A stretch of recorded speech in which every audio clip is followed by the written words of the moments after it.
Hey, what's going on? You're listening to the Nighttime Show podcast, and we are live at LA Comic-Con with an extraordinary, super, super cool, amazingly wonderful panel of incredibleness. I'm using a lot of adjectives. What do you call this? Hyperbole. I'm using a lot of hyperbole. But this panel deserves it, Matt. It really, really does.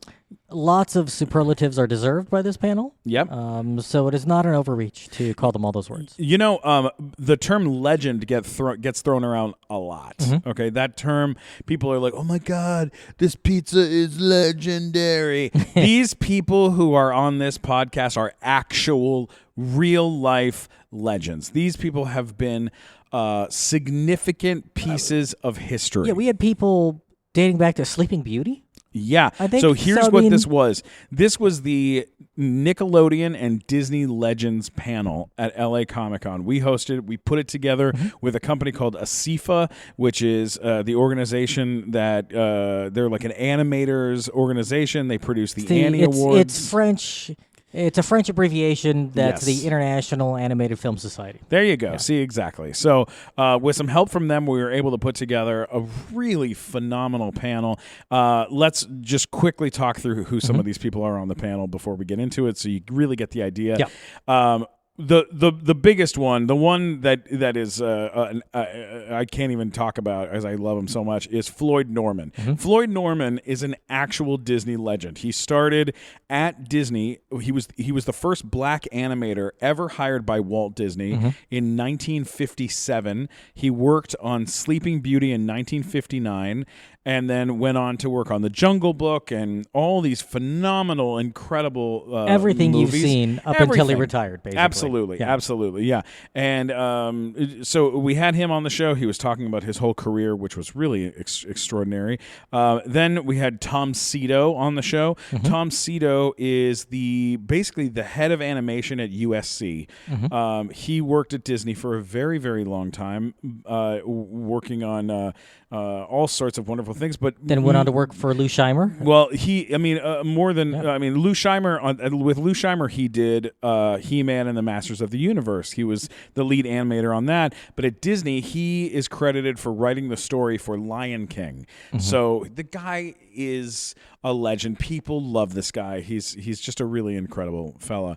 Then we had Cheryl Chase on the show. Mm-hmm. Cheryl Chase is a significant piece of Nickelodeon history. Started out working on Ren and Stimpy. Yeah. She was just the office manager, which is really fascinating to hear about. She was the office manager, and then whenever they needed like a voice, they'd throw her in for a female voice here or there or whatever. And then she went on to get cast as Angelica in Rugrats, and then has played Angelica. And she was doing both for quite some time. Yeah, she was doing voices as Angelica, and then like working in the office answering the phone. Movies, and oh my God, that's sort of crazy. If people were watching Rugrats at the time, they call over to Ren and Stimpy's office, like, is that Angelica answering the phone? Yeah. That is really, really crazy. Yeah. So we had her, which was so cool. Mm-hmm. And then to round out the panel with like what is the future now of animation, Doug Sweetland is on the panel. Oscar-nominated Doug Sweetland, who worked at Pixar from the early days. He started there in Toy Story, and then was a part of some huge movies over there. Mm-hmm. And I got to work with him on Storks. He was our director on Storks. So very, very exciting panel to listen to. I hope that you guys love it. There were a lot of great questions. So check it out. Here we go. This is that panel. Hello. We are thumbs up, good to go. Ladies and gentlemen, are you ready? Here we go. Live from LA Comic-Con 2019, it's the Nighttime Show. Who's excited? This show has legends from Disney, Fox, Warner Brothers, all kinds of animation. If it's been animated, one of these people did it. Get ready to meet some legends. Please help us welcome animation legend, best known for Disney's Mulan and The Hunchback of Notre Dame, Floyd Norman! The director of Presto and Storks, he will not be silenced by not having a microphone, Doug Sweetland! Yay! From She-Ra, Brave Star, Biker Mice from Mars, Aladdin, Prince of Egypt, and the Lion King, Tom Sito! From Jimmy Neutron, the Addams Family Values, and best known as Angelica Pickles on Rugrats, Cheryl Chase! I'm Mike Black, the voice of the nighttime show, and now our host. He should be animated even when he's not. Put your hands together for Stephen Kramer Glickman! Hey! Hello. Hope everybody is doing well. You guys enjoying your con so far? All right, wonderful. We're very excited. We have so many wonderful people on this panel, people that I love and care about, and people that I am just like a major fan of. I want to start by talking to the man, the myth, the legend, Floyd Norman. I mean, my God, sir. Woo! Let's start at the beginning. I'm going to ask you guys each a question. We're just going to kind of go down the panel here. But how did you? It's the simplest of all questions. How did you get into animation? What gave you your start? Let's start with Floyd. You want to start, buddy? You want to start with me? Yeah, I think so. I think that's the way to do it. Can you hear me? All righty then. How did I get into animation? When I was about 5 or 6 years old, I saw a Disney cartoon, Dumbo, and I told my mommy that's what I want to do when I grow up. Oh my God! I'm not joking. I'm serious. I saw Dumbo when I was a little kid, and I said I want to go and make those pictures move up on the big screen. So that's how I got in. It's a long story how I got in, because after I graduated from high school, I drove down to the Walt Disney Studio. Luckily, I lived in Santa Barbara, only 90 miles away from Burbank. So it was about a 2-hour drive down the coast. And I went to the Disney studio with my little crummy portfolio. They looked at my drawings and said, "Kid, go to school." Luckily, I enrolled at Art Center College of Design. I went to school for about 3 years, and then guess what happened? One Friday afternoon, while watching the Mickey Mouse Club on television, I mean this sincerely, I was watching the Mickey Mouse Club, and my phone rang, and it was the Walt Disney Studio. And they said, "Kid, do you still want that job?" And I said, "Yes, I do." And they said, "Be here 8 o'clock Monday morning." Oh my God, wow. That's incredible. When you arrived at Disney, what was the first thing they had you work on when you showed up? Well, the way things worked back in the old days, they would bring in about a dozen kids, both men and women, by the way. People often think of Disney as being the boys' club, but we had a number of young women in our group. One of them I went to art school with, Jane Shattuck Bear Takamoto. We went to Art Center together, so oddly enough, we ended up at Disney at the same time. What they did back in those days, they gave you 30 days to prove yourself. They put you in a large room. They put all the guys in one room, and they put all of the young women in another room, and they had us do in-betweens. Anybody know what that is? An in-between is when you put a drawing in between two other drawings. Sounds insane, doesn't it? I thought it was too. But that's what we had to learn how to do. And if you could prove yourself in 30 days, you luckily got yourself a low-paying job at the Walt Disney Studio. Wow. Amazing. That's amazing. Yeah. Can I ask a nerd question? Yeah, go for it, Doug. Okay, so what animator were you in-betweening for, if you can remember? And was it on production? No. These were, we were basically just being tested. Okay. So these were not production drawings. They would give us a scene, and usually it would be a simple scene like Donald Duck, and you had to do in-betweens of Donald Duck. So I had no idea who the animator was, and they probably just grabbed it off the shelf. Right. It could have been done by anybody. Killer. Yeah. Wow. That's amazing. Doug, what about you? What was your introduction into this I gotta say, animation this business? Is a story of how things are more similar than different. It's the exact same as Floyd in his story. At like 5 or 6, like as soon as I could remember, I was always into drawing. And I think for me it was, although Dumbo is huge, and I don't know why that a movie exists and not everybody's trying to be an animator. But it was Roadrunner cartoons. And my parents were like, yeah, those are just drawings. And once I found out that those were drawings that moved, I was like, that was it. It was all over for me. And a similar thing of like, for me, it was, I grew up in Pennsylvania. And I was like, everyone's a drawing nerd when they're a kid. And then people fall away. And usually by your senior year of high school, you're the last. I was the last of the drawing nerds. Right, sure. And so Similar to magicians. yeah, right.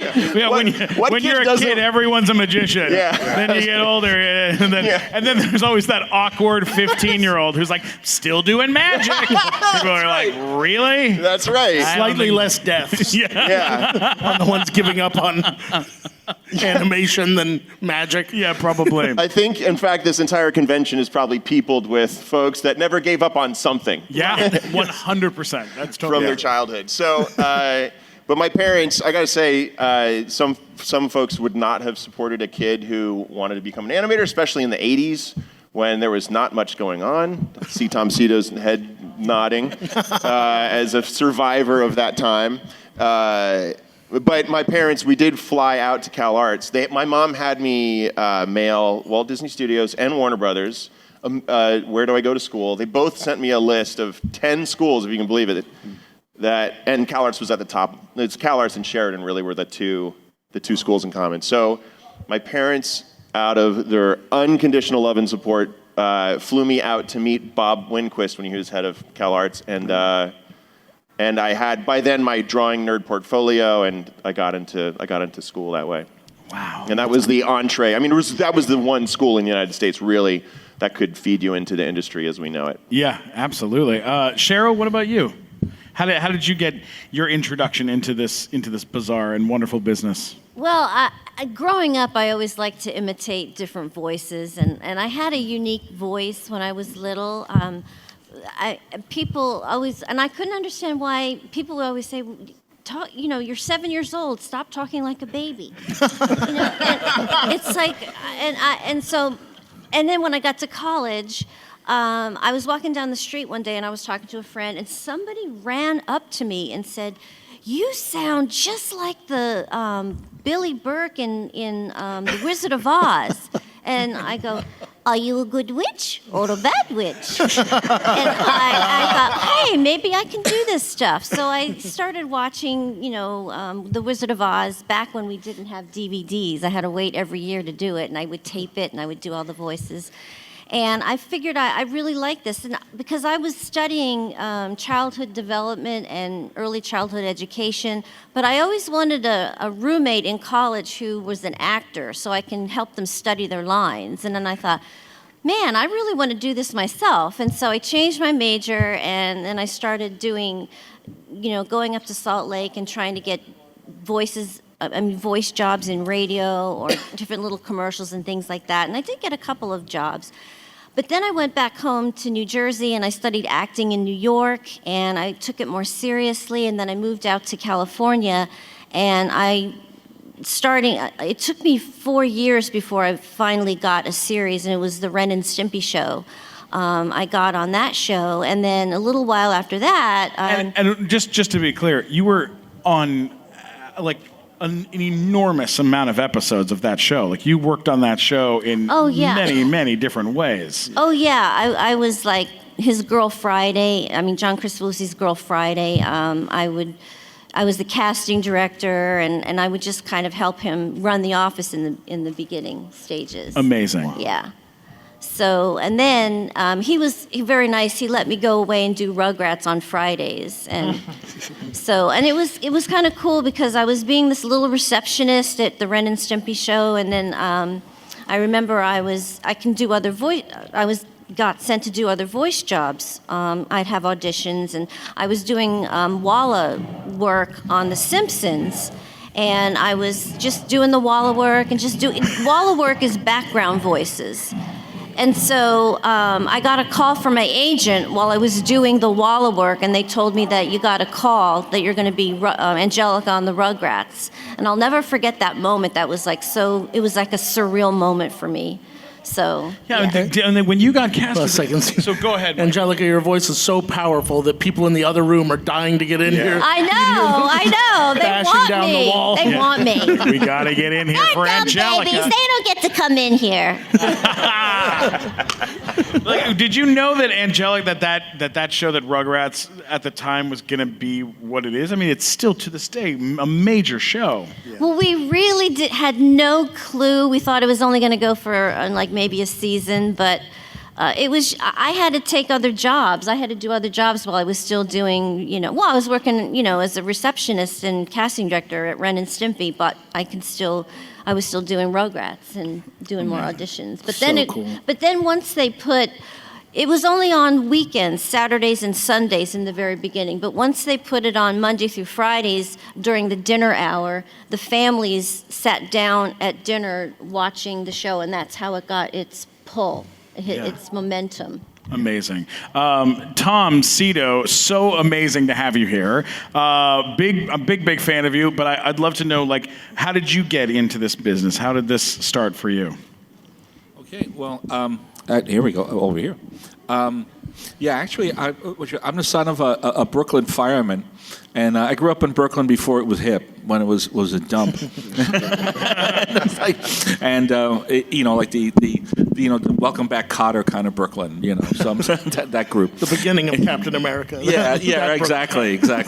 And But I went to public school, and I love to draw, and I learned early that the class artist doesn't get beat up as much, so you draw a lot and everything. and then I went to a vocational high school. Originally, I thought I wanted to do comic strips because in the '60s in New York, everything was newspapers, so everybody wanted to be Charles Schultz or something, and so I was trying to do that, and then in high school, in an art class. Remember when high schools had art classes? Yeah. And so, it's good. And a teacher showed me how to do animation, and I fell in love with it. And I said, wow, this is what I want to do. And I was kind of fortunate that when I began my career, a lot of golden age artists from Disney and Warner Brothers were ending their careers. So I had the chance to kind of clutch their wrinkled knees and tell me your secrets, old man, tell me. No, tell me. So, I had a chance to, I assisted Grim Natwick, who was the guy who created Betty Boop and was the lead on Snow White. He lived to be 100 years old. And Grim was really funny because Grim he used to mess with people because he was so old, because they'd stick cameras in his face and go, what do you owe your great age, longevity? He goes, well, when I was young, I ate a lot of porridge. And they go, porridge, is that a secret porridge? And he goes, no.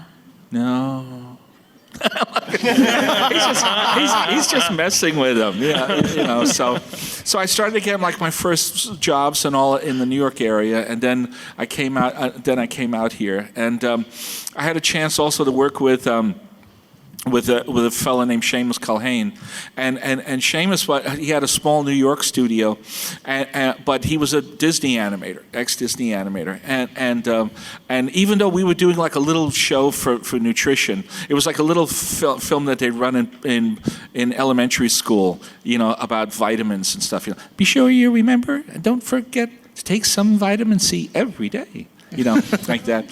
But Seamus's thing was he worked on Snow White and Pinocchio. So he was an animator. He did a lot of the Hi-Ho March and Snow White and all, and I kind of caught the bug from him about following in that line and being able to do that type of work, and it's just the kind of thing I wanted to do. So it's really about perseverance. It's just a lot of us aren't born to it and all. We just decide this is what we want to do in our lives, and you just stick to it. Yeah, so amazing. Come on, amazing.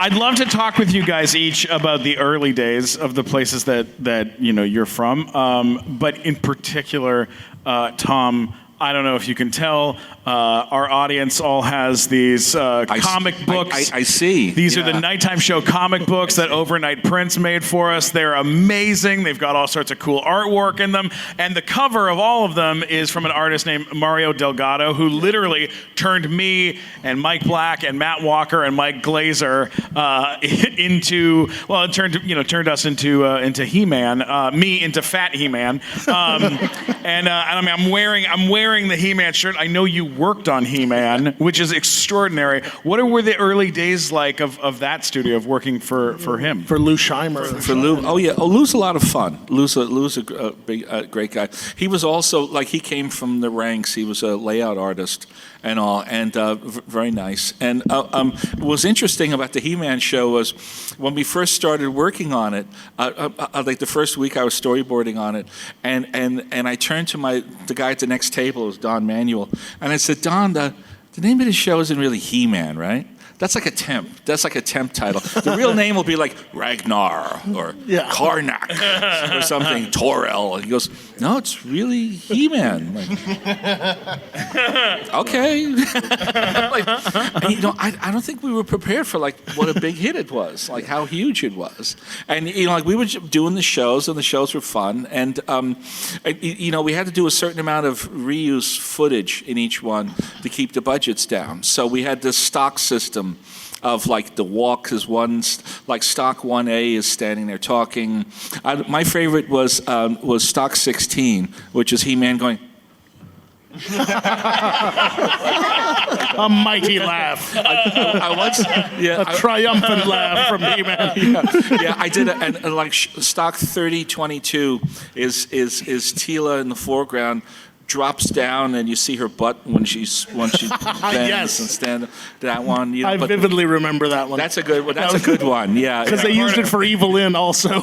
Yeah, big part of our childhood. Yeah. On the Shira show, the head of layout, Dory Littell Herrick, was an excellent artist, and she was very into feminist issues and everything. And her goal in life was to make sure Shira's skirt never flew up.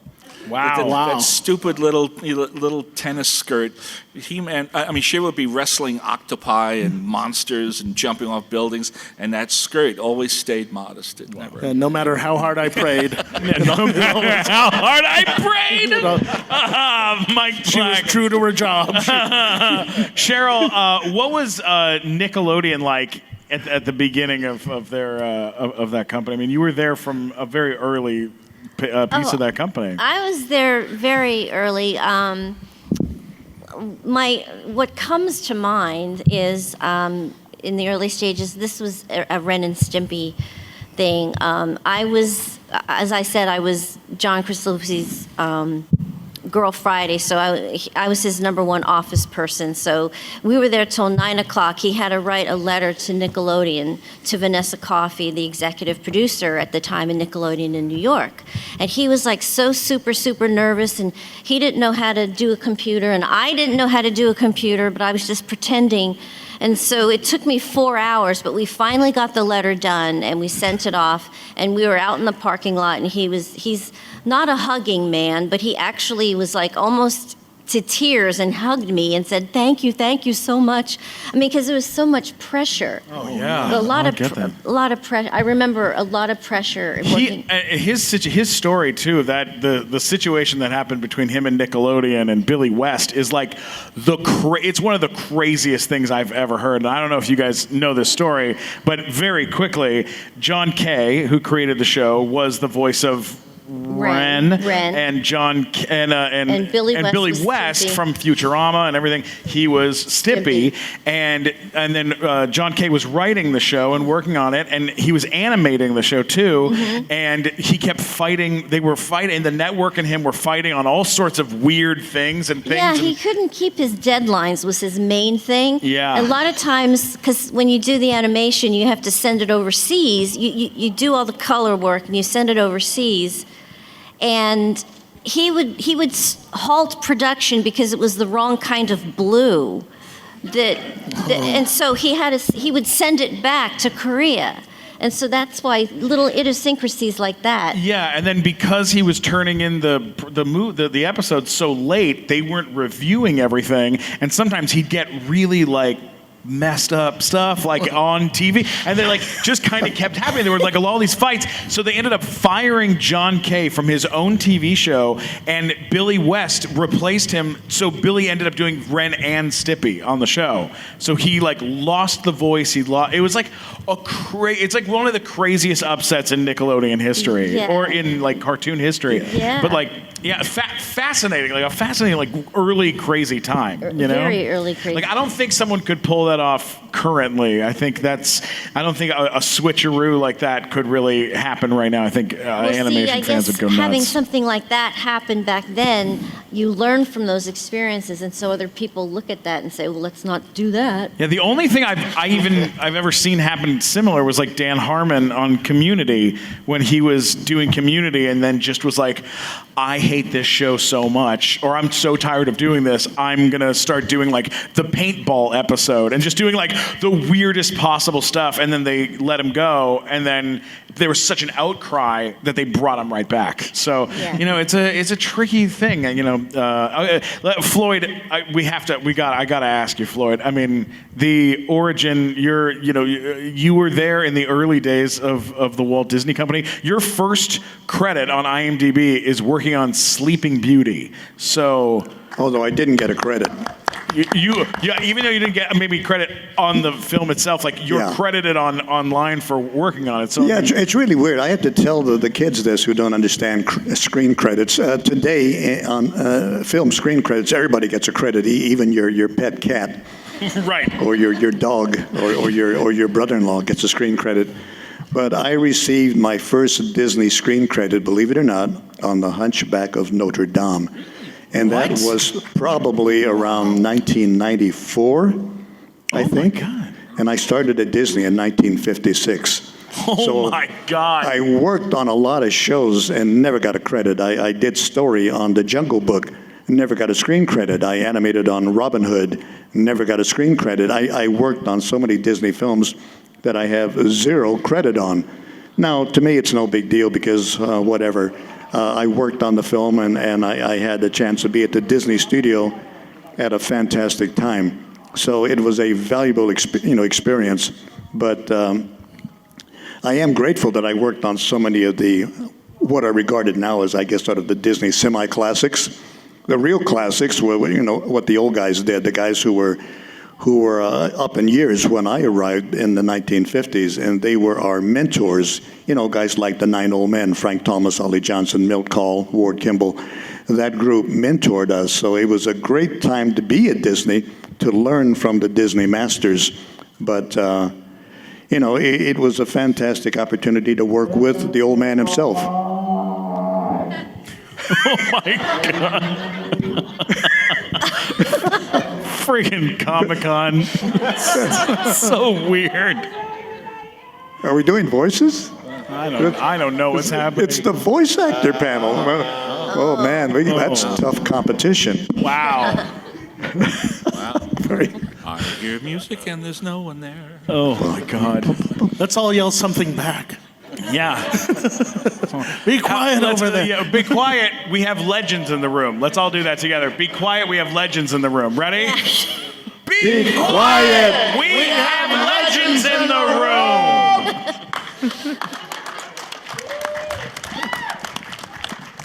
Okay. Oh, and we can't hit the table because every time we do it, we're giving a small man in the back a heart attack. That was be careful.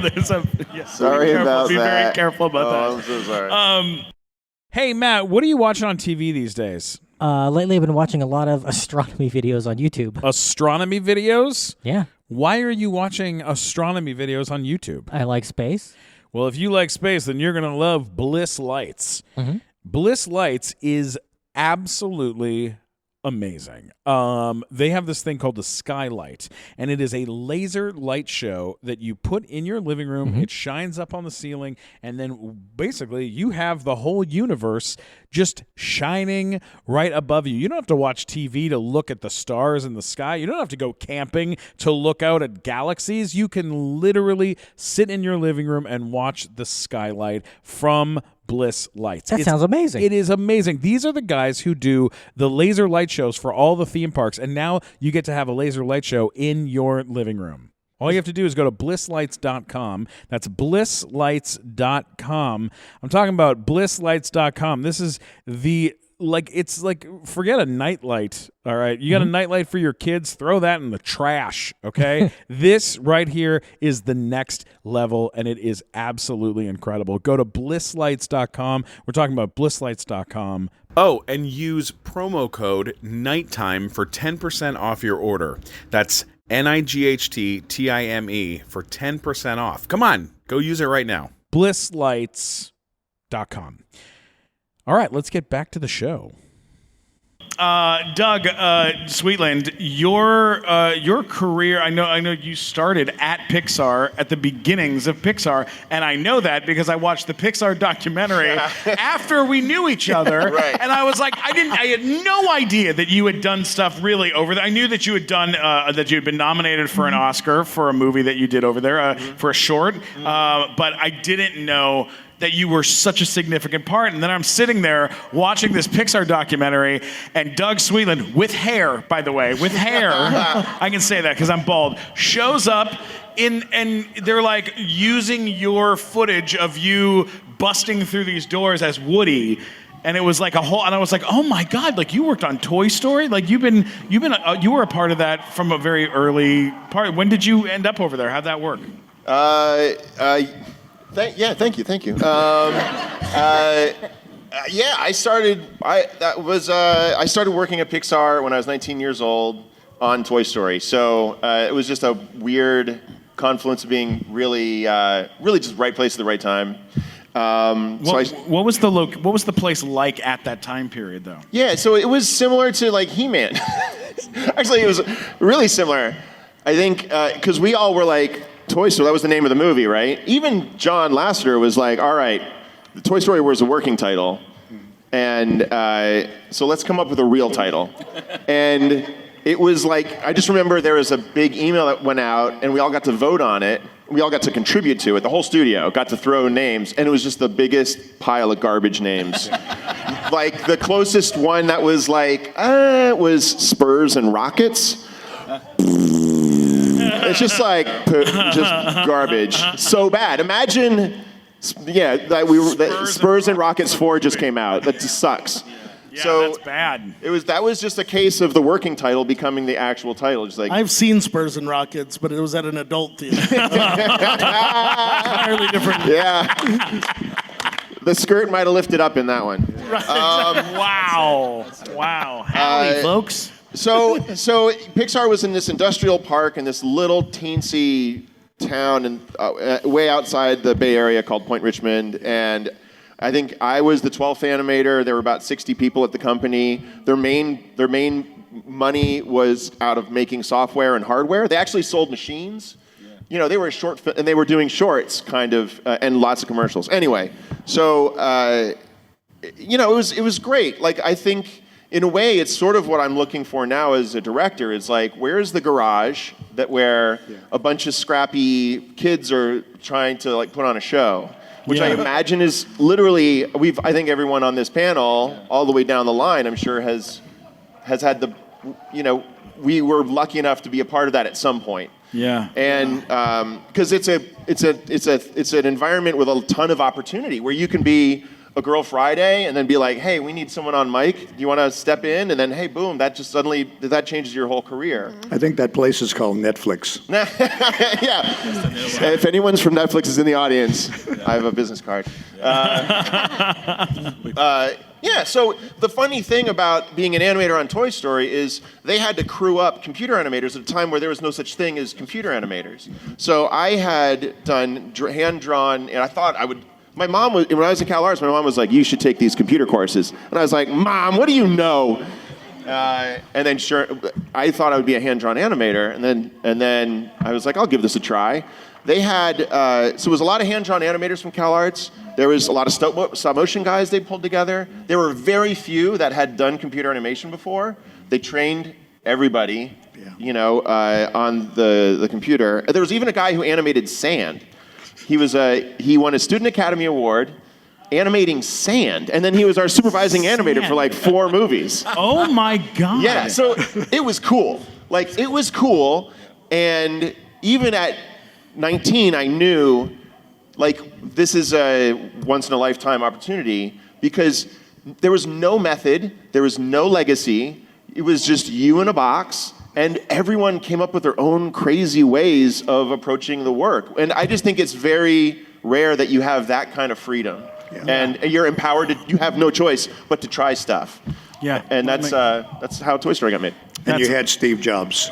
Oh my God! Thank God for Steve Jobs. Yeah, without a doubt. Right. Yeah. He was shelter for sure. We didn't have to. I'm sure he saved John Lasseter from having to write too many scary letters, like poor John Cade had to do. Probably. Yeah. I just want to throw in for a second when you're talking about the name of Toy Story.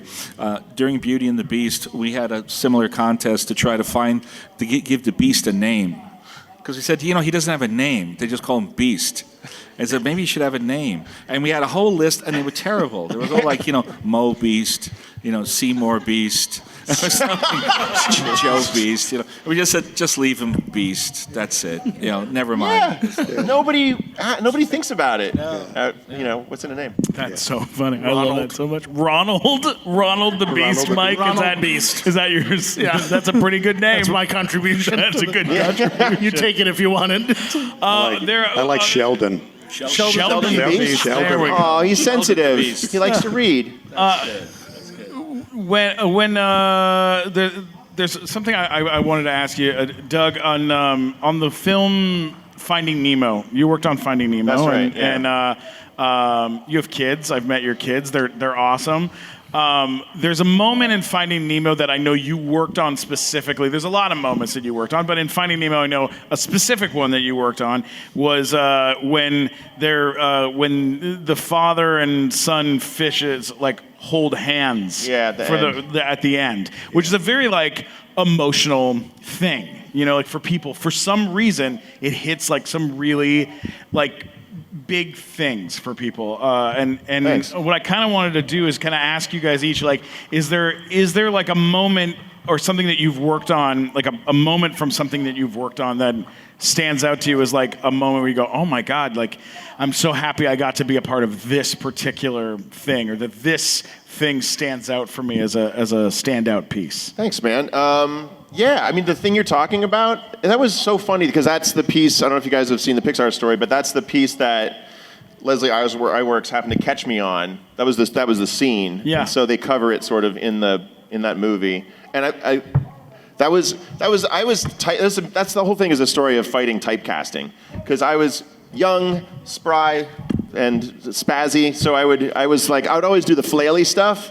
In fact, for Pixar film after Pixar film, there would be a kung fu moment, and they would be like, Sweetland, give him a crazy kung fu moment. Right. And I was kind of trying to, like any comedian, after a while, you're like, give me the drama. I have so much more to offer. Right, of course. Yeah, and I had been taking acting classes, and I kind of realized, what a powerful, animating is acting, basically, and how powerful that can be if it's done well. Yeah. And I had asked for the last shots in Toy Story 2, where, Woody and Buzz are, I think, on the bed again, and, to Infinity Beyond. And I had those shots for a day, and then John was like, we want to give those to Off the Doll. And I was like, no! Yes.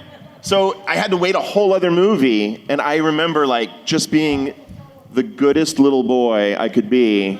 So I was like, please, can I just have this dramatic shot? And I had sort of a take on it, which was, I don't know. Okay, so I'll just tell you. So the whole movie is about this dad who refuses to really sort of meet his son at his own level, right? He's always needing his son to sort of conform to him. Well, at the end, the son's conked out, and I wanted to show in a moment of capitulation that the father understands the son, And the father is going to meet the son on his level for the first time in this whole movie of the father fighting the son. And so I just wanted to do this very simple thing of when it's a callback to this argument at the beginning of the movie. You know, I heard sea turtles live to 150. No, they don't. This is ridiculous. And at the end, of course, he finds out they do. He's like, he lies over and he assumes the same. He meets his son. He flips over and kind of lies down and says, you know, I met a sea turtle and they lived to be 150 years old. And so it's there in the text, but I had my whole career up to that point was me realizing hey, these are movies. Body language is everything. Body language is the subtext. If I really want to sell this, I have to show the dad demonstrating it. And I was and I do feel like it. I worked 10 years to make that one choice. You know, I was as ready as I could ever be. Yeah. To I don't know, to do what I wanted with that shot. So anyway, Thanks for bringing that up. Of course. Yeah. What about you, Floyd? Is there something from all the things that you've worked on? Is there something that stands out? Well, one of the things I learned, and this is especially true working with Walt Disney, and boy, what an amazing opportunity to work with a master like Walt Disney, It's gifted storyteller. Unbelievable. Yeah, truly a gifted storyteller. And character was so important to Walt. You not only had to like the character, you had to love the character. And this relationship between the audience and the character is so important. If you don't buy that, you're not even going to buy the movie. One of the things we did on Jungle Book was to make this relationship between the boy, Mowgli, and Baloo the bear. We worked really hard to make that relationship work. And Jungle Book, now that's over 50 years ago. You know, I did that film 50 years ago, and people still walk up to me today and say, I saw the Jungle Book, and that's my favorite Disney film. That makes you feel really good as a storyteller that you created something that lives on long after the film, goes out of release. It never goes away. Those moments are never forgotten. Those characters continue to live. And that's what we do as Disney storytellers, is create characters that live. Yeah, absolutely.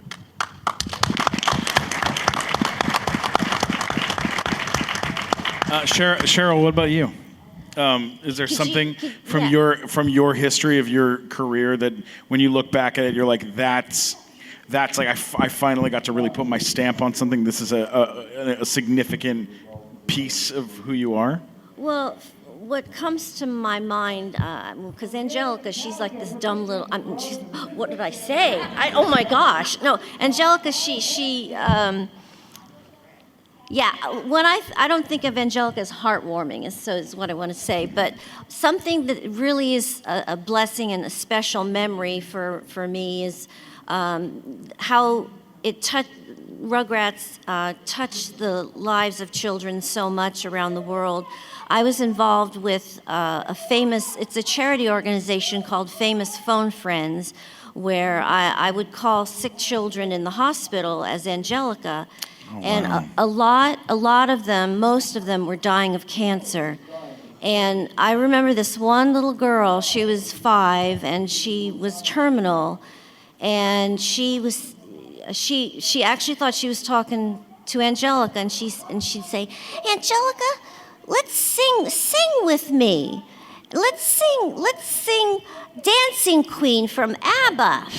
And so she's going, Dancing Queen, long and, I don't know the words, but I had to hold back my tears, because here's this young little sweet little girl who is facing a terminal illness, and she's trying to make me feel good. Maybe she felt that I was a little sad on the other line, on talking to her, because it was very heart-wrenching to hear some of the way some of the kids on the other end, a lot of times they didn't feel good, but they still wanted to talk to me.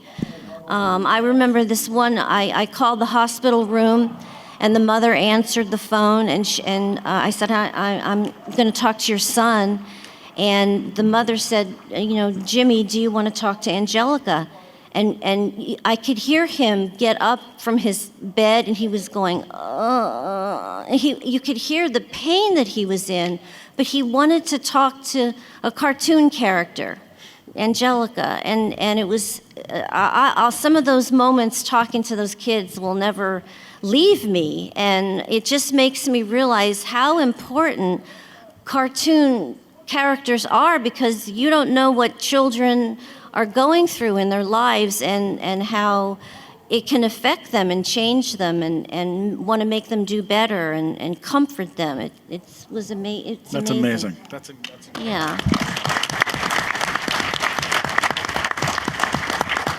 All right, follow that, Tom. I'm just kidding. Tom, what was I'll do my best. That's what's a moment of something, and you have such an extraordinary career. What's something that you worked on that when you look back on it, it just holds so much weight, or it's such a big piece for you of your life? Well, Steve, I'm glad you asked.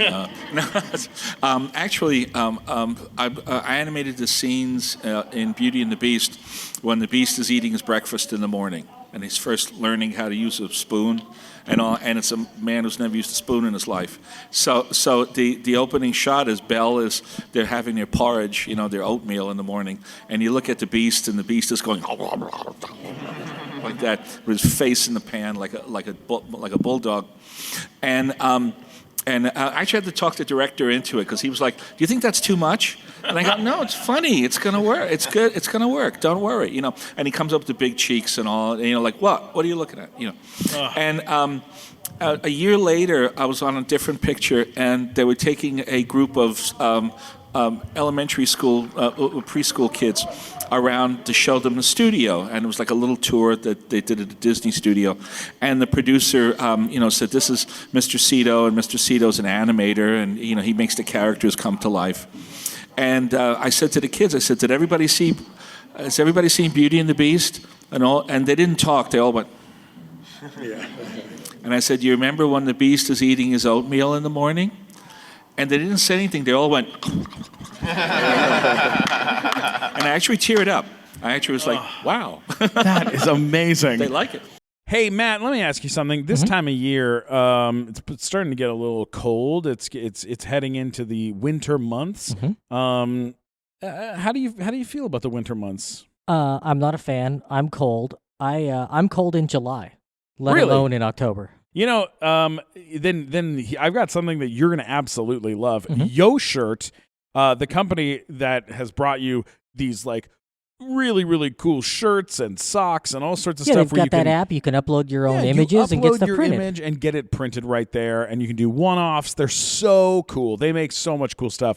But they invested in this technology that has created Sherpa blankets that are just extra plush. They're absolutely gorgeous, and they feel so nice to the touch. You have one. I got one for you. Yeah. Of it's your really face. Soft. It's your face. It is my face. I'm not a blanket on my bed, which is weird, but it's very soft. You know what? Just as a quick side note, at LA Comic-Con, we had a couple of these made, one for each of us with our artwork of our faces on it. And I gave one to Mike Black, who has been on our show. He's our announcer on the show. And Mike Black was so tired at LA Comic-Con after working so hard for 3 straight days on this thing. We found him fast asleep in a chair with his blanket of his face wrapped around him. And I have never seen a cuter 40-year-old man in my life.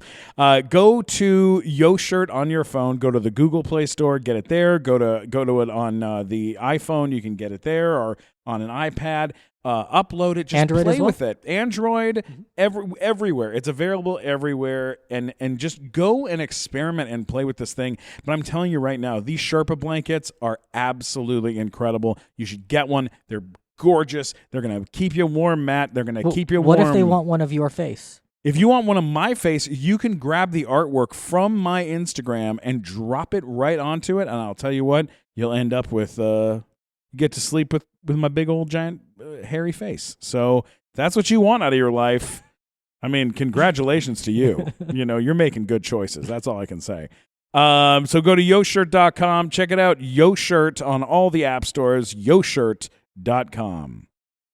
Well, we're going to open the floor up to questions, but here's what we're going to do. Mike Glazer, Emmy-nominated writer, our dear friend Mike Glazer's here. Give him a round of applause. Check. Mike Glazer will be helping us to moderate these questions, so bring some great questions. He will help you out. Who's got a question for our wonderful panelists? Come on, don't be shy. I'll hold it. There. You can just line up here. I'm nice. Yeah, come on up, guys. Come on up. Who's got something? There we go. We got this guy here. This fella here's heading. Yep. Oh, there we go. There's a guy. They taped this down, which was a good idea until today. So please feel free. Can I ask one right off the bat while he's making his way here? What do we got to do to reboot Rugrats? Please. Well, actually, I can't really talk about that. I have to be honest, I don't know a whole lot about it. So that's a good sign. That's a real good sign. Yeah. Cool. I've heard rumblings. There's rumblings in the jungles. There's definitely rumblings. Yeah. Absolutely. I love that. Yeah. All right, here we go. Bearded Wonder, go for it. Hey there. I'm just wondering about, from people within the industry, what your take on the future of 2D animation and feature films and like actually in the theaters is going to be, or do you feel like it's going to be all computer animated for the rest of film? Well, I could just speak to when I began in the mid-'70s, everybody thought animation was dying. Everybody was like, "Oh, there's nothing." That business has gone away with the 1930s. When people paid 5 cents for gas. That's never coming back. And then when I began in the business in 1975. Nobody knew that like 15 years in the future, Little Mermaid, you'd have these gigantic, high-quality 2D animated features. I think 2D is underground right now, but I know, like I teach at USC, and all my students want to do 2D. There's an underground swelling of demand. People want to do 2D stuff. So, never say never. It's interesting. What's so cool about 2D animation, if I can just throw this in there, is because 2D animation kind of went to television, and then television became Netflix and became Hulu, and that's also where there's movies and there's stuff, and then there's full-length, movies of the animated shows that are on this place. We're getting so much. Everyone's getting back comfortable with wanting more of that. Yes. And I think that's all going to be that's very encouraging in the hopes of getting more 2D animation, animation movies. Yeah. I personally feel like we could get more. Yeah, it's on its way back. I was at Walt Disney Animation Studios just last Friday, and I was so delighted to see Eric Goldberg at his drawing board animating on paper with a pencil. So it's definitely coming back. Oh, that's amazing. That's awesome. Yeah, I was going to say define theatrical, because I think if you're open to streaming, I think it's going to happen. Have you guys seen the trailer for Klaus? Yeah. Sergio's? Yeah. That's a 2D animated feature. Beautiful. Coming out on Netflix this Christmas. Hell yeah. That's amazing. All right, next question. Let's get name and where they're from. Yeah, what's your name? Hi, my name is Michael. I'm from Eagle Rock. What up, Mike? Oh, hey, what's up? Eagle Rock? Eagle Rock? Oh, yes, Eagle Rock. Is there a recent animated film that wowed you? Anybody? A recent animated film that wowed you? Spider-Verse. Yeah. I couldn't stop watching it. Yeah. I pretty much didn't see any other movie until it left the theater. I kept on going back to see Spider-Verse. Oh, yeah. Yeah. Extremely cool. Yeah. I enjoyed Princess Kaguya also. That was fun. The scene where she's running out of the palace, and it's all like hand drawn, all like very sketchy and everything. It's not like the traditional anime kind of looking thing and everything. It had a lot of energy to it. And it was like, wow, it was really a nice sequence. Is that out of Ghibli? I think it's the guys. It's the artist from Ghibli. It's like after the third time Miyazaki retired, and these guys all you realize there's a whole staff going. We got to get jobs. So they formed their own little company and everything, and did this Adventures of a Story of Princess Kaguya. And it was pretty good. Yeah. Love it. Next up, what's your name? Hi, my name's Savannah, and I actually just moved to Burbank. My question's actually for Cheryl. Do you ever offer voiceover workshops or coaching? You know, no, I don't. But if you Google, you can find a whole lot of voice actresses that do that. I mean, you definitely should be a voice actress, just in case you're wondering. That's what a voice. Just in case you guys are wondering, that's what a voice actress sounds like. You absolutely have the voice for it. Thanks. You're welcome. I have to say this for a second, but my first film was the animated Raggedy Ann and Andy. And Dee Khan was the voice of Raggedy Ann. Oh, yeah. And she had a very high voice like that. And we were used to working with her and stuff. And she came by the studio, and it went around all the young artists. We were like, she sounds like that all the time. Wow. Amazing. What's your name? Hi there. My name's Chris. I'm local, actually. I go to USC. Whoa. Awesome. Fight on. So the one question I have is, like, as a writer, I'm sort of trying to break my way into the animation industry, and I wanted to ask how closely writers normally work with animators, and if, like, when working on a script, and the animators pitch stuff to the writers, and the writers pitch stuff back, because I've heard it's very collaborative. I just wanted to know your take or fun moments from your careers in that. I guess we all work a lot with screenwriters these days, you know. Just last weekend we were with the screenwriter Rob Edwards, who worked on Treasure Planet and forgot the other films he wrote, Princess and the Frog for Disney. So yeah, there is a relationship between artists and screenwriters. I think probably more so today at Pixar, right? It's the same thing. Are you looking at getting into animation through writing or through animation or storyboarding? Through writing right now. I actually work on a game, so I'm okay, cool. Yeah. Yeah, I mean, I think it's funny because it's a real nuanced different. A lot of writers don't, I mean, there's no such thing really as writing for animation. Yeah. I mean, just because this goes back to this fallacy that, or a common myth that animation is a genre, which it's not. It's just a medium.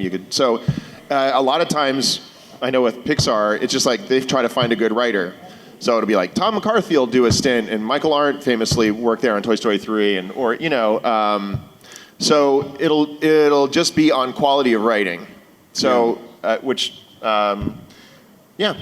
then I guess I would send scripts to animation studios if you're looking for that kind of collaboration.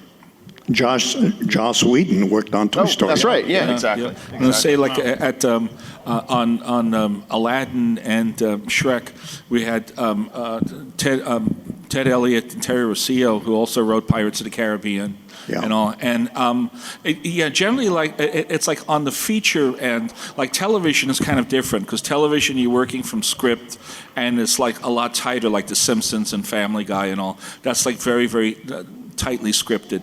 On features, you'll have a treatment and a script, but then the writers will also work with the story artists, and it's a little collaborative. A lot of the directors come out of storyboarding as well. Although some, like, who's the one who wrote Frozen? Is it Lee? Oh, Jennifer Lee? Jennifer Lee, yeah, that's right. She was a screenwriter first, you know. And so there is that sort of back and forth kind of thing, collaboration between them all. But I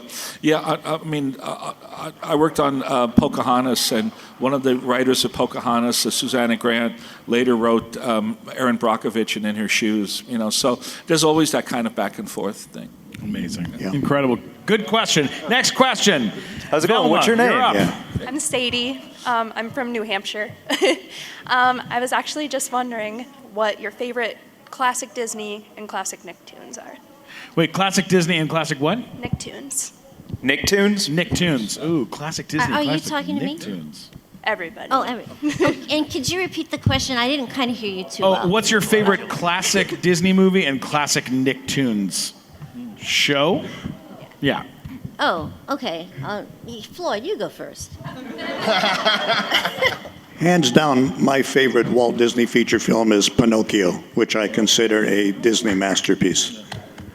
And I mean, they set the bar really high with Pinocchio, and it is a fantastic, gorgeous. I still watch it today, and it was made back in the 1940s. So that is a masterful film, animation at its best. What about you, Doug? I'm a crazy Dumbo fan. I gotta say, I think that's got everything in it, and it's a tight hour, and it's a musical, and nobody thinks about it as a musical, but it's an incredible musical. Yeah. And I mean, it makes really. I mean, the main character gets drunk as a plot point, so that's like, and then has a hallucinatory, this whole amazing sequence. Like, it just has, it's everything. And it's heartfelt. And then I love Ren and Stimpy. I can't imagine. It is too bad that they fired John. I don't know, because it's just like insane brilliance, and that show set the template for everything on TV for the next 20 years. I feel like everything became, thanks to Ren and Stimpy, basically. Yeah. And even great shows like SpongeBob essentially are post Ren and Stimpy. So I think that's incredible. And I watch Teenage Mutant Ninja Turtles with my boy. So I love that. Yeah. Loving Nick. Yeah, I think I have to agree about Pinocchio. Like, Pinocchio's like my ultimate. I love that, and in terms of 2D. And then also I really enjoyed some of the Clampett cartoons from the 40s, particularly the great Daffy Duck is the Great Piggy Bank Robbery. So Daffy Duck is Duck Twacey. It's just crazy. Very funny cartoon. Yeah. Very crazy. Mike Black, what about you? Do you have a favorite Disney film and a favorite Nicktoon show? My favorite Disney one would be 101 Dalmatians. Oh, wow. And it's because of the two cats. The two twin cats, the evil twin cats. They had a dance number in the there. Siamese twins. No, wait. Lady in the Tramp. That's Lady in the Tramp. Lady in the Tramp. Oh my God. Lady in the Tramp. It's tough. It's a lot of talking animals. They could have been in there. They could have been hidden in the 101 Dalmatians. Those cats are that evil that they could have secretly. There's a lot of piles of dogs. You never know. They could be underneath. You never know what's happening. The story that hit me the most, though, was Fox and the Hound. Oh, yeah. And I loved that story so much. And but my favorite overall animation thing of all time is Transformers the movie. It's Orson Welles, isn't it? Yeah. I mean, it was just really fun. A humongous planet coming to eat all the good guys and bad guys. Yeah. That's just fun. That is pretty fun. That's a damn good time. I grew up in the 80s. It was a weird, I get it. Period. I gotta say, favorite animated Disney movie was The Jungle Book. I have the sheet music for it. I was the first thing I learned every single song that was in it. Used to have to sing them at Thanksgiving for my family. You know, it's like I'm a big fan of all those. And then the animated show that changed me and changed the trajectory of my life was Ren and Stimpy, because I realized I could do kind of a Ren impression, and then I figured out I could do Stimpy, and then I did them on my answering machine message back. I just went back and forth, so that way when people would call like our home, it would just be like, oh, leave a message. It was like something. It was bad, but like that's, it was like like I was calling people an idiot on the answering machine, and my mom didn't appreciate it, but but it definitely stuck with me. Those were ones that stuck. If you ever put on Turner Classic Movies when they're playing The Maltese Falcon, there's a scene where Joe Cairo, the Peter Lorre character, lunges at Sidney Greenstreet and goes, "You fat bloated idiot! I'll kill you!" It's Ren. Yeah, that's Ren. I love it. Great question. All right, who's got next one? We only got a little time left. And great Reptar tattoo, by the way. Oh, Very Cheryl, cool. what's your it's answer? my turn, you dumb baby. Ah, jeez.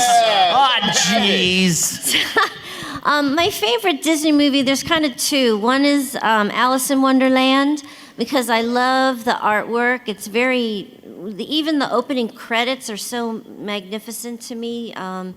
And also a movie you probably don't really know, but it's a Disney movie. It's called The Three Caballeros. Oh. Yeah. Yes. Oh, wow. You guys Deep know cut. that movie. Yeah. So those two are my favorite. And for a Nicktoon, it would have to be Rugrats because it pays my bills. Yeah!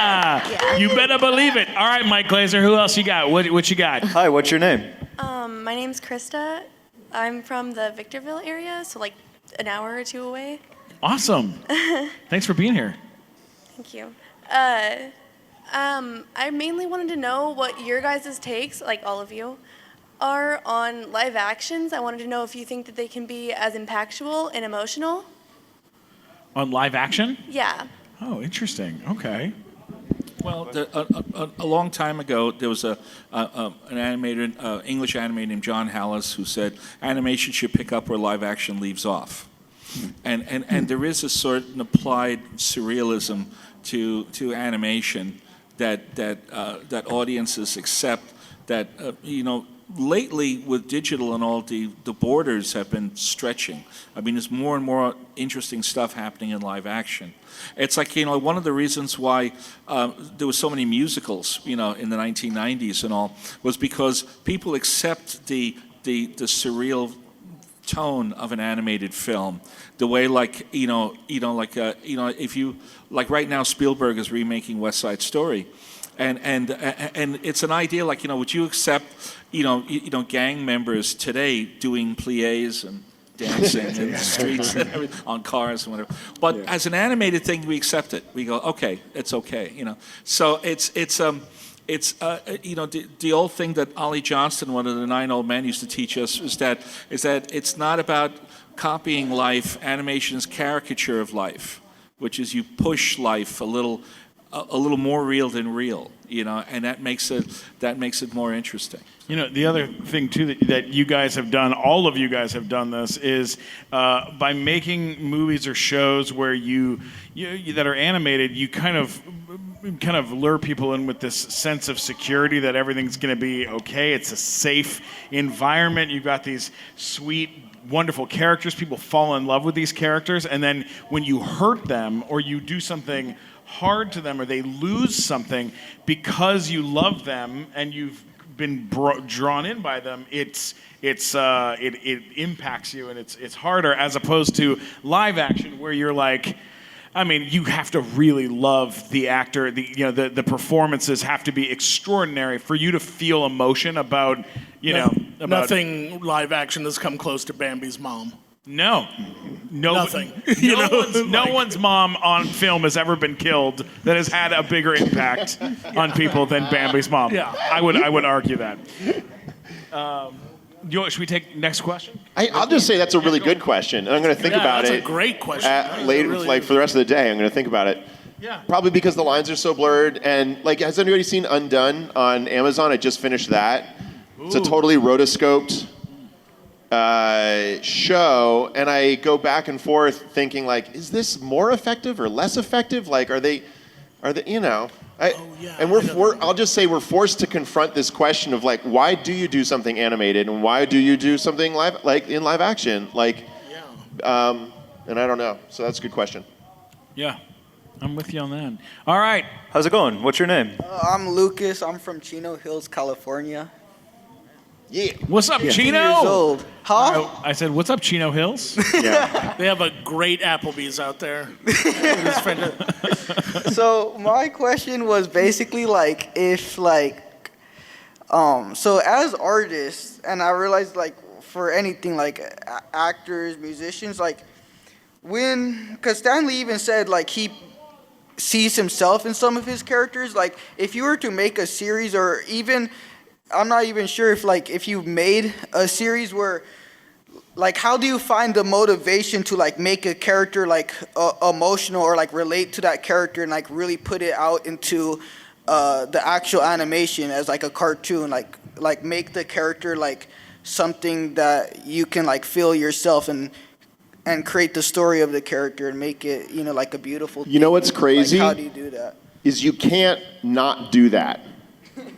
Especially because it's so labor intensive. I think this is true of literally anything. I think anything that you do that you love to do, you're going to come out through it. And I've had my mom identify my shots in a movie without me telling her which ones I've done. And so, and this is where we don't have in CG, you don't have the signature of your drawing to give you away to at least to help people out. I just think that you can't. It's art. you can't repress who you are. It comes out no matter what you do. That's a good point. Whatever you write, whatever you draw, you put your own personal stamp on it. You know, it's very personal. I mean, the work I do, I feel it deep down inside.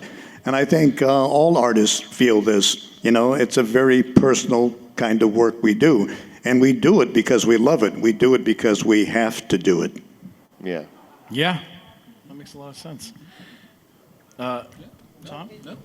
What character, like, could you say that, like, that you, like, created, like, what character that, like, you created that, like, that just, like, spoke to you, that you related to, and, like, what motivation in your personal life made that come out? Oh, like, what character have they been a part of that hit them in the heart the most? Yeah. I don't know. There's always, I don't know. Yeah. I feel like it's the job of the actor to put themselves in the role, whatever role they're given. Yeah. And I think that hopefully the story is good and there's something universal about the story you're telling. And if that's true, which it usually is, then there's something in the role that speaks to you, even if it's not literal. So, like, I think when I animated that scene in Nemo, I didn't have a son yet. Yeah. But I could understand the need to apologize to someone after I'd been wrong. Yeah. And I could plug into that, and that was emotional for me. So there's always, you know, there's always going to be some analog to your own personal life. I mean, that's why we love movies. That's why we need stories. Yeah. You know? Yeah, absolutely. That's true. Absolutely. Mm-hmm. Good question, kiddo. Yeah. Matt, you and me are both stand-up comedians, and I know we both say a lot of things that are very offensive on a regular basis. Do you ever have trouble sleeping at night? Yeah, not because of things I say, though. It's just because I have lousy pillows. Oh, okay. So you don't have like a horrible feeling of guilt sometimes for the awful things. Oh, that's nice. Never. I'm proud of the horrible things that I say to people. That's good. That's a good way to be. Sometimes I do have trouble sleeping, or I did have trouble sleeping until I got this brand new pillow. What kind of pillow? I mean, this is next level stuff, Matt. This is a pillow. You've never seen a pillow like this because until recently it did not exist. It's called the buttress pillow. And it is shaped like a butt, and it has little legs, and you're not going to believe this. You got to go check it out. Thebuttresspillow.com. So it's like your face rests on a butt. Your face is pressed into a butt crack while the legs support your neck and shoulders, basically. It sounds comfortable. It is very comfortable. It's ergonomic. Am I saying that right? Yes. Ergonomic, functional, all natural, and it's absolutely beautiful. Check this out. This is from their website. Soft but supportive with the feeling of a butt. All right, and the sweet spot is between the thighs and the cheeks, which will gently cradle your head and support your neck. Great for side sleepers, back sleepers, and stomach sleepers. It's squeezable, slappable, face variable, relieves stress, from having a long, horrible day. What do you want to do at the end of a long day? Put your head in a butt. That is 100% right. Well, you can dress it up, you can dress it down. You want to throw some PJs on it? You convinced me, so where do I go get one of these? You go to thebuttresspillow.com, thebuttresspillow.com. That's THEBUTTRESS pillow.com. Go to thebuttresspillow.com, Matt, and get your sleep on. You'll have much better dreams. All right, let's get back to the show. What's happening? Right. What's your name? Max. I'm from Santa Barbara. What's up, Max? Santa Barbara. IB, specifically. Hi, Larissa. My specific question is, as an educator, it's very important for, to pass these things on and to pass your knowledge down. So my question is, what piece of advice would you give, no matter what generation, if you're starting now or if you're starting a little bit later in life? What would you give? Tom, you are literally an educator. That's right. Well, I was kind of. What's your position? I'm. Well, my official title is I'm professor of animation of the John C. Hench Division of Animation and Digital Arts at the Marilyn and Jeffrey Katzenberg Center for Animation of the George Lucas School of Cinematic Arts at the University of Southern California. Yeah! Come on! get the job, you have to say the entire title. That's right. He was the only one who could do it. I had to rehearse that. I rehearsed that. His That business was card is amazing. actually a flip book. Yeah, but I was fortunate in that, I had a chance to work under older artists who were also excellent teachers, like Benny Washam, who was a great Chuck Jones animator, was a great teacher, and Richard Williams was a mentor of mine who directed the animation Who Framed Roger Rabbit, and Arthur Babbitt. Art Babbitt was the guy who sat and designed Goofy, and he was the Wicked Queen and Snow White and all, and did a lot of Geppetto, and they were all great teachers, and so there is a certain master and apprentice kind of thing where you're learning stuff. But one thing one of the old animators told me was he said when you become an animation artist, you become a devotee of the goddess. And you get your robes and you get your head shaved and you get whatever, and you're going to be now part of the priesthood. Then the goddess says, "What are you bringing me?" So meaning just learning it ain't enough. You've got to bring something of yourself. You got to bring something from within to speak. If you're a performing actor, it's performance, so you got to perform. And I always find that kind of fascinating. Walt Disney was from a farm in the Midwest, and a lot of his films reflected that sort of Midwest attitude. I'm an inner city kid. I used to ride subways and buses, and so whenever I get a chance, my stuff has a much more urban outlook because that's where I'm from. So bringing something of yourself is part of the interpretive performance. Yeah, that's amazing. Yeah. And if I were to tell someone who wanted to get into voiceover work, I would first instruct them. I mean, voiceover is not just reading a piece of copy. You have to put your whole body into it, and you need to be an actor first. And improv classes would be great to bring yourself out of yourself, and acting class. And then once you take your acting classes, then you can specialize and go into the voiceover classes, because that's a whole other world into itself. I mean, when I was doing Rugrats in Paris, Susan Sarandon, who was one of the stars that I was working with, she has never done an animated film before, but she's this world-class actress. So Paramount flew me back to New York, where she was, and she was recording her lines, and I would have to feed her the lines so that she could do her performance. So, I mean, an actress as accomplished as Susan Sarandon was intimidated going into a room and doing an animated feature. So you really have to know, your stuff. It's yeah.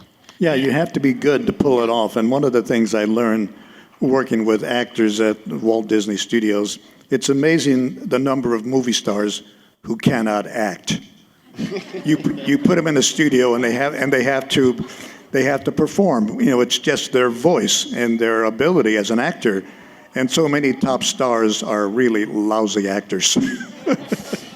Without their face? Yeah, without their face.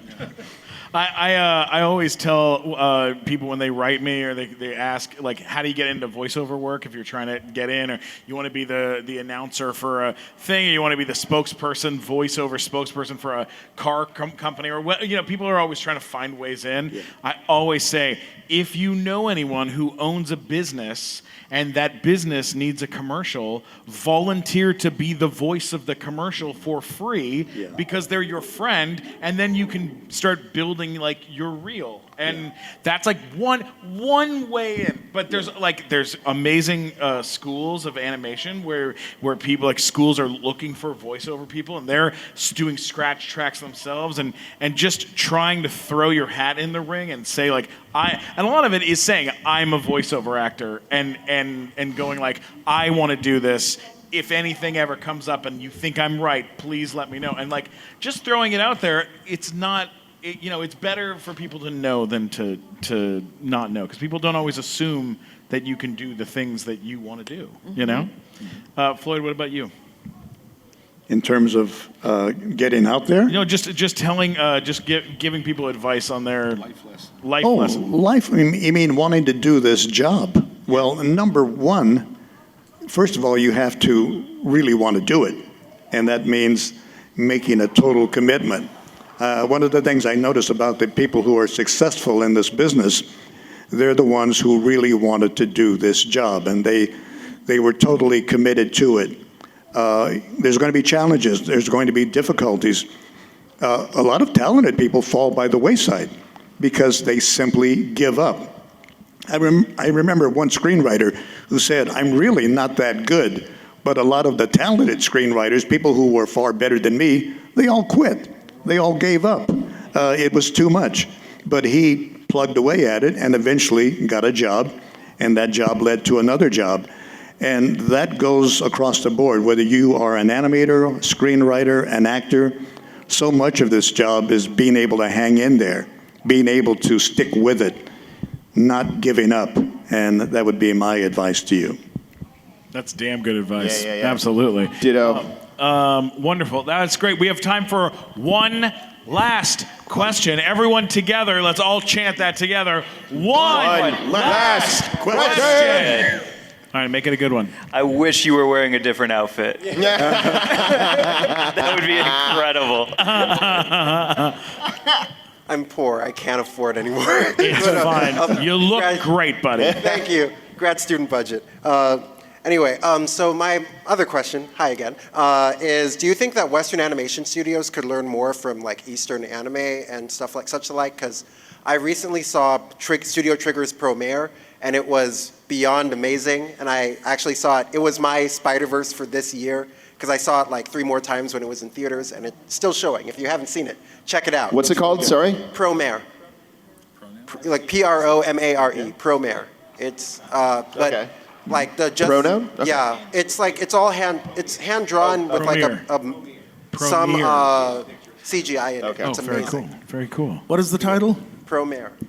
Promare. It sounds like what? No, AR. AR? Promare. Okay. Yeah. Promare. Okay. All right. So it's the Transformers movie is what we're talking about. So you're asking It wishes it was the Transformers movie. Yeah. I'm asking if if you think animators over here could learn from Japanese animators and Well, such definitely alike. not when it comes to titling. We've got titling down. Toy Story. He-Man, Toy Story. exactly. We've got our titles. Robots, we're on top of that. What do you guys think? What do you think? Well, it's I think the influences are always kind of happening. There's a lot of artists, my generation and younger and stuff that love anime and have always been watching anime. Just like there's a lot of Japanese directors and all that are interested in Western stuff. I did a judging in Nagoya, Japan for film students with Mamoru Oshii, did Ghost in the Shell and all. And Oshii-san is funny because he gets up in front of all these students and goes, "Don't look at anime. I'm tired of anime. I'm looking at European films, I mean, like, we're always curious about influences outside the usual, So I think, there's a lot of, what was Kurt and Gary's film, the adventure one with the, after Hunchback? Atlantis. Atlantis. Atlantis. That was a sort of very anime influence. Right. Yeah. That was heavy. Yeah, Mike Mignola influenced the production design. But Kirk and Gary were trying to do something different, breaking away from the usual Disney house look, and they came up with a new design sensibility. So we're always learning from other filmmakers and from other cultures as well. I love it. That's amazing. Thank you so much. Just a last little note before we take off. I think it's so awesome that you guys all came and showed up to this. Our podcast is called The Nighttime Show, so please go and subscribe to the show. We've recorded panels and interviews with people from all over this business that I know that you guys will love and appreciate, from Star Wars and Star Trek and from He-Man, from Labyrinth. I mean, across the board, some really wonderful and phenomenal people. Also, if you'd like to meet Cheryl Chase, she will be signing A limited number. We got 200 collector cards made of Angelica for LA Comic-Con. There's only 200. We'll never do any more. And she'll be signing those in our booth at booth 237 for the next 2 hours. 10. What did I just say? 1037. So come on over to booth 1037. It's the nighttime show booth, 1037. Cheryl will be there. We got 200 collector cards that are gorgeous. Mike Glazer, thank you for being here. Matt Walker This was great, in the back. everybody. Sarah Salthouse, Cora, Havoc, everyone, Brienne, everyone that worked on the show. We love you guys all so much. Mike Black, thank you to Tom Sito, Cheryl Chase, Floyd Norman, and of course my buddy Doug Sweetland. Come on, guys. Thank you so much. Love you, LA Comic-Con. Good night, everybody. Wow, that was really enlightening, and I'm so happy that we got to do that. That was so cool. And it's interesting to hear that Dumbo was so influential. Yeah. Like that being a movie like Dumbo and Pinocchio, I think were the two that kept coming up. I don't think of those as being that influential to me. Yeah. But they really laid the groundwork. Really? for a Dumbo's lot. not that influential to you? Oh, wow. Really? Is it because as an elephant or because he has a long nose? Because both are offensive, Matt. It's because you have crows that hang out on your balcony. Oh, is That's that why? Is that why? Is it because I'm fat and I can fly? Is that why? I'm just saying I thought it would be influential to you, but I don't know. Yeah, it is it was cool. It was a really cool thing getting to talk with these guys. And what's really neat is like Floyd Norman is a guy I've gotten to sit in the same room as and tell some stories and hear some stories from. But Tom Sito is one of those folks like I've wanted to really sit down and get to know and talk. And he immediately contacted Asifa after our panel and said what a great time he had with us. So it means a lot. Thanks a lot for listening. Then Don't he's forget, my favorite. Oh, he was, yeah, exactly. If he did that, then he's my favorite now. You bet. Don't forget to subscribe to the Nighttime Show podcast and share. We love you guys. Thanks for listening. And listen to more episodes.